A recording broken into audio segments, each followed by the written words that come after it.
welcome out to City of Hope Heart and Vascular Center. We're here with Dr. K, affectionately known, Dr. Kwarteng. Correct. Dr. Kwarteng, we've had an opportunity to at least talk before, but we wanted to come out and share with the community at large about your great new location that Thank you you. have.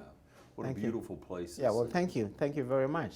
Thank you very much. So you've really only moved down Fairview Drive just a short piece here. Yeah, just a very short distance. We were at 207, and we are now at 202. Fairview Park Drive, Suite 200. We've been here since beginning of September of 2021.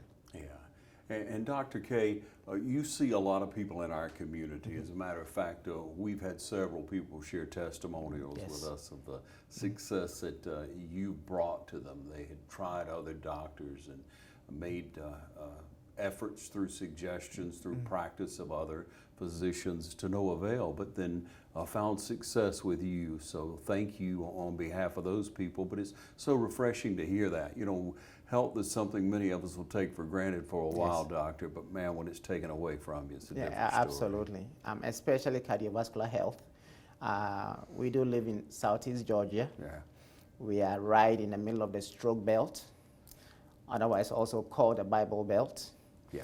When you look at the map of the United States, in the southeastern part to south central part of the United States, there's a very high incidence of cardiac and vascular disease. And so we are right in the middle of ground zero for heart disease. And for years, at least according to what the community has shared with me, after having been here for 5 years, they cherish the opportunity to be able to come to their practice and get total care. Although I'm a heart doctor, I don't just treat the heart and neglect other issues, because what we do is we treat the human being, the entire human being, of course paying attention to the cardiovascular health of the person. But what we offer here is total care. And for the past 5 years, we've seen our practice grow, even despite the fact that we've not made any meaningful investment in what you could call public advertisement. Majority of the people we've had is word of mouth advertising. Yes. We see one person who has a pleasant experience, they go home, discuss their experience with a family member over dinner, and the next thing you know, the phone is ringing off the hook. So we are glad to be a part of the community for the past 5 years. And we hope to continue to be a part of the community for a very, very long time to come. We hope so too, Doctor. Your mannerisms, your bedside manner. Thank you. When I've spoken to you, what I see in you dealing with other patients, the affection that they show toward you because of how kind you are, because you, again, are treating the whole person. Absolutely. Absolutely. And so, Doctor, I want to just discuss, if you will, your board certifications. You have quite a bit to share with us on that. Yes. I am board certified in 5 areas. I'm what we call quintuple board certified, which is quite rare. First of all, internal medicine. That gives me the knowledge base to take care of adults, general internal medicine, from head to toe, adults above the age of 18. I also have cardiovascular board certification, which is general adult cardiology, which gives me a very broad perspective and knowledge base to handle any and everything cardiovascular. That was not enough for me. And so I got additional certification in interventional cardiology, which is further subspecialization in the field of cardiology, where I focus on non-surgical interventions. But my area of specialty is acute heart attack management. In other words, if you had a heart attack, I'm the guy who is going to do the rotor, okay, and open up the blocked arteries. But even before I get there, although that is what I do and enjoy doing. If you are seeing me in that circumstance, it's a little too late. That means you've had disease that you didn't take care of, which led to a heart attack, and now you're having to see me under those circumstances. I would rather you don't see me there, because if you've gotten to that point, it's a little too late. But all hope is not lost. That is why I have the training to be able to help save lives in that situation. But what I prefer doing is actually seeing you before that happens, so I can help modify those risk factors, set you on a straight, course, so that you never have to see me in those stressful situations. So I have the internal medicine, I have general cardiology, I have the interventional cardiology, and then I also have additional board certification in adult echocardiogram or echocardiography, where I learn to use ultrasound to look at the heart in its natural status, how it functions, how the valves are working, know how to manage any abnormalities which come from that field, and also nuclear cardiology. So the boards are internal medicine, adult cardiology, interventional cardiology, adult echocardiography, and nuclear cardiology. And I'm looking to do more. But and it's all to service patients. It's all to help that patient. Absolutely. Doctor, you say if someone has heart issues, if they're concerned, they should come to you early on. Absolutely. Absolute. Prevention is always better than cure. All right. If I can prevent the disease, it will save us, a whole lot of headaches down the line.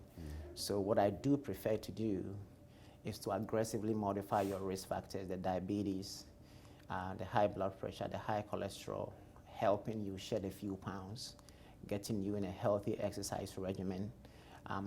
Now, one of the things that comes under the purview of being board certified in cardiology is also knowing how to identify and manage heart rhythm abnormalities. One of the ones that we worry about the most is something called atrial fibrillation. Atrial fibrillation is a heart rhythm abnormality where the heart all of a sudden starts becoming irregular. And the irregularity is also irregular. In other words, you cannot predict when the next heartbeat is going to come from. Now, the heart in its natural working state is very organized. God gave you a generator in the heart which fires off and causes the heart to squeeze. The heart does not squeeze if it does not have that electrical impulse. So that impulse fires, the top portion of the heart fires, and then it squeezes the top to send the blood to the bottom chambers. Those two bottom chambers are responsible for squeezing to send the blood to the rest of the body or to the lungs to acquire oxygen. That is usually a very organized sort of progression. When you develop that heart rhythm abnormality called atrial fibrillation, that pattern becomes very disorganized. When that becomes disorganized, the flow of blood through the heart also becomes disorganized. Blood can tend to pool within the pockets and crevices at the back of the heart. When blood pools, it can form a clot. If eventually your heart goes back beating normally, that clot can then be propagated downstream, and there is no telling where it's going to end. When it ends up in your brain, guess what we get? A stroke. Yes. So all the strokes we have, and if you're in the hospital and you hear code S, that is somebody coming in with a stroke. And unfortunately, we are getting too many code S's. Okay, and so one of the things we really want to address in the community is people taking care of themselves. Uncontrolled blood pressure, for example, can predispose you to atrial fibrillation. And you think life is tough? Wait until one side of your body cannot move and you cannot talk. So that is one of the areas that we also focus on, or I focus on, to help manage and treat. So any concern, any hereditary factors anyone would have, if they have a concern, they simply call your office to get Oh, absolutely. We are we are in a community. I moved to live in the community so I can be available. Currently, I'm the only provider who actually lives in the community. And I don't know if you just heard my phone go off, but I'm available 24/7. My work is never done until my patient is tagged in. And I've been seen walking the hallways in the hospital at 1 a.m., 2 a.m. It really doesn't matter. I don't even have to be on call, okay? And patients call all the time, hey, I'm going to the emergency room, will you come and see me? I don't have to be on call. I'll come and see you if that is what it requires. Taking care of the community requires somebody who buys in. And when I came 5 years ago, I saw that care was substandard. And there were many opportunities to go to different areas. But I had been exposed back in 2016 here to the community, and I saw the great need. And so I decided, if this is my calling, that is what I'm going to do. I prayed over it, and guess what? I've been here 5 years and counting, and the hope is to continue to be here. It is so satisfying to see a patient with everything out of whack, and then you get them to buy into their own health care. You show them the reason why certain things are important and why you are recommending certain things. Once they buy in, they become a champion for their own health care. So for me, that is the most rewarding part of being in a community where there is so much need, yet there has been substandard care for a very, very long time. So our role for being here is that we just want to be part of the community, and we just want to be here so that when you need us. So we are bringing the big city care and knowledge to the small town where we interact. My patient can be my neighbor, and my patients are my neighbors. I see them walking their dogs and running, through the community, and it is very rewarding. And you never get the chance to really see how rewarding it is until you've been there in the Beverly Hills and the Las Vegas, where people don't even appreciate, feel so entitled, don't even appreciate what you do.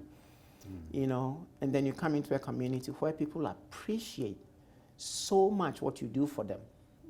Somebody can run into me in the aisles in Walmart and then start talking shop about how they feel better, and they couldn't even get up and walk down the aisle. Now they are running around. So it is just so rewarding to actually see the effect of what you are doing, and there is no better feeling than that. Yeah. Doctor, when you sit down with your patient, you actually have the ability here to walk them through with visual aids Absolutely. what's going on in their body. Absolutely. What we do is a very highly specialized field. Even for the highest of educated, it can still be very overwhelming and confusing. When you draw a picture of the patient's problem, it paints a whole different, it puts them in the driver's seat. For once, they get to conceptualize how their problem actually looks. And they leave here with an understanding that they've never had before. Because if the patient really has doubts when they leave the doctor's office, it is a disservice. I mean, you're thinking about somebody putting their lives in your hands. And if you create the impression that, number one, you don't care, and you just rush through the encounter, or you don't explain it to the patient to the level where they will understand, then it is a disservice, and you can never get that patient to buy in. So it's not my way or the highway. I want to explain it to you so that you get understanding to champion your own health care. Because you live with you. Yes. Okay, you only see me for 15, 20 minutes, maximum 30 minutes at a time. So giving you that knowledge and understanding goes a long way. See, sometimes these patients have gone home and been advocates for family members because they got that understanding. There may be a brother or sister, an uncle or mom or dad who has a similar problem, who may not understand, but the little knowledge they pick up from here, they go in and they are able to explain things to the level where a family member can understand. So I personally, at least that is the way I practice, I feel like I have an obligation to be able to explain things to the patients where they will understand it enough, not make it too professorial, because, but give them the basics where they will understand and grasp it enough that they will be able to advocate for their own health care. And that is what we pride ourselves in doing here. Yeah, again, back to the bedside manner, back to the way you explain, you treat the patient. And again, if a patient leaves, understanding what their issue is, having a grasp of it, they're much more comfortable with addressing a cure. Yeah, absolutely, absolutely, and we pride ourselves in doing that. Well, you have a wonderful facility. Thank again, you. Doctor. It's a beautiful place. Thank you. We have the information on screen where people will be able to get in touch with Dr. Yes. Kwarteng, Dr. K. Yes, sir. As everyone Yes, sir. affectionately calls you. Yes, They sir. really are. You're treating patients, but you're treating friends, neighbors. Absolutely. We live in a very, very strange era of the pandemic. You may see somebody today and they are gone tomorrow. That is a whole different discussion. Having those underlying cardiac problems also predisposes. I'm sure you've heard about neighbors dying, but if you don't have the reserve and your health is not optimally managed, you are more likely to succumb to the pandemic than, if you are in good, relatively stable shape. And so I will plead with the community that it is very, very important to take care of your cardiovascular health, because it makes you more prone to being significantly affected if you were to get infected with COVID. Control that diabetes, watch the weight, watch your diet, take care of that blood pressure, okay? Because all of those things combined can affect not just your heart, but other organs as well, which will then altogether will predispose you or can predispose you to getting gravely ill. We are here 24/7 to help the community. Thank you. Dr. Collins Kwarteng, everyone. Thank you.